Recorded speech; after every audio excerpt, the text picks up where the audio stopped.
मादा मनविया के पतला होने की वजह से मर्दों में टाइमिंग के मसाइल, कमजोरी, इरेक्टाइल डिसफंक्शन के मसाइल पैदा हो रहे हैं और वो बहुत जल्दी रिलैक्स हो जाते हैं। मादा मनविया के पतला होने की वजह से स्पर्म्स उनके वो भी डैमेज हो जाते हैं, जिसकी वजह से उनको बहुत ज्यादा जो है शर्मिंदगी महसूस होती है। साथ साथ औलाद जैसी नेमत से भी वे महरूम हो जाते हैं।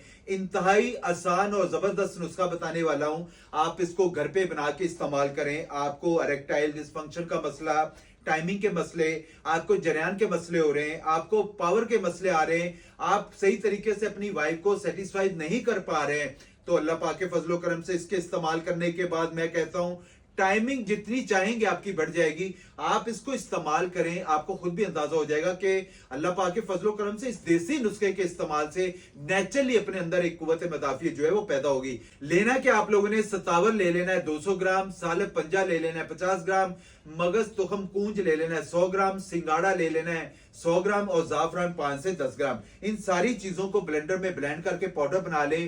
1 चम्मच सुबह नाश्ते के बाद पानी के साथ और 1 चम्मच रात को खाने के बाद पानी के साथ, दूध के साथ भी ले सकते हैं। आप इस्तेमाल करें, इंशाअल्लाह ताला आपके स्पर्म्स के मसले, मादा मनविया का पतला हो गए और आपको कमजोरी फील हो रही है तो आप इसको इस्तेमाल करें। और ये इतना जबरदस्त नुस्खा है कि मैं बेशुमार लोगों को इस्तेमाल करवा चुका हूं और वो अपने आप को रिकवर कर चुके हैं। आप इसको घर पे बनाएं, इस्तेमाल करें, इंशाअल्लाह ताला आपको टाइमिंग का मसला दोबारा सामने नहीं आएगा।